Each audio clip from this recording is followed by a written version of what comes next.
श्रीमहागुरुभ्यो नमः। हरिः ओम्।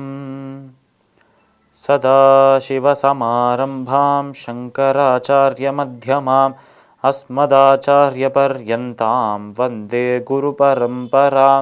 श्रुतिस्मृतिपुराणानाम् आलयं करुणालयं नमामि भगवत्पादशङ्करं लोकशङ्करम्। अपारकरुणासिन्धुं ज्ञानदं शान्तरूपिणं श्रीचन्द्रशेखरगुरुं प्रणमामि मुदान्वहम्. ஜெம் டிவியின் நண்பர்களுக்கு எனது வணக்கங்கள். இன்றைய நாள் அனைவருக்கும் இனிய நாளாக அமைய எல்லாம் வல்ல இறைவனை வேண்டி இன்றைய மதமும் நம்மதமே நிகழ்ச்சிக்கு செல்வோம். இன்றைக்கி நம்ம ஸ்ரீமத் பகவத்கீதையிலேருந்து ஒரு ஸ்லோகத்தை விரிவான விளக்கத்துடன் பார்ப்போம். யத்யாத் விபூதி மத்சத்வம் ஸ்ரீமத் ஊர்ஜிதமேவ வா தத்தத்தேவாவகச்சத்வம் மம தேஜோர்ஷ சம்பவம்.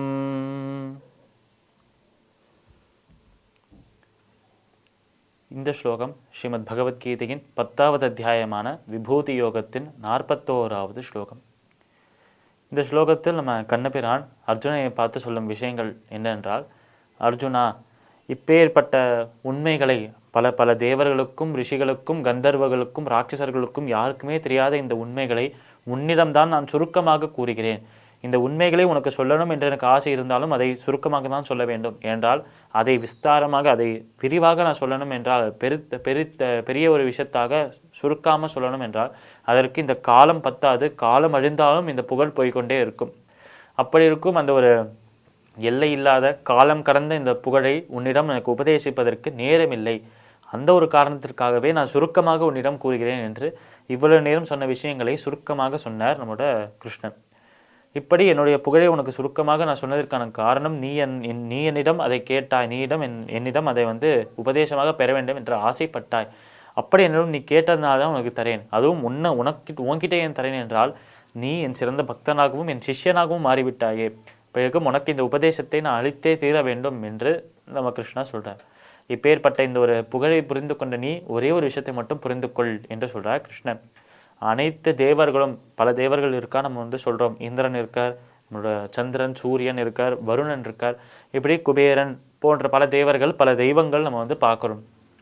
இப்படி ஒவ்வொரு தெய்வத்திற்கும் நம்ம கிருஷ்ணர் ஏற்கனவே சொன்ன விஷயத்தை தான் இந்த இடத்துலையும் சொல்கிறார். இப்படி எல்லா தெய்வங்களுமே பார்க்குறோமே, அது அனைத்தின் சொரூபமாக கிருஷ்ணர் இருக்கிறார் என்று முன்னாடி சொன்னார். இப்போது தன்னுடைய பெருமையை முழுமையாக சொல்லணும் என்பதற்காக நானே அனைத்தின் சொரூபமாகவும் இருக்கிறேன், ஆனால் என்னை முழுவதுமாக அனைத்தின் சொரூபமாக இருக்கேன் நினைக்காதே. எனக்குள்ள ஒரு சின்ன பகுதியே அனைத்தின் சொரூபமாகவும் இருக்கிறது என்று சொல்கிறார் நம்ம கிருஷ்ணர்.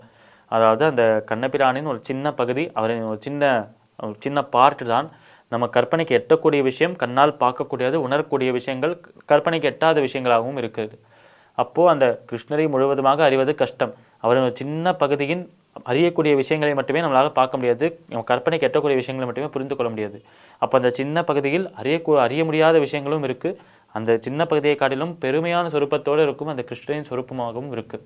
ஆனால் கிருஷ்ணர் என்பது ஒரு அறிய முடியாத ஒரு தத்துவமாக, அறிய முடியாத ஒரு புதிராகவே இருக்கிறார் என்பதை இந்த இடத்தில் சொல்கிறார்.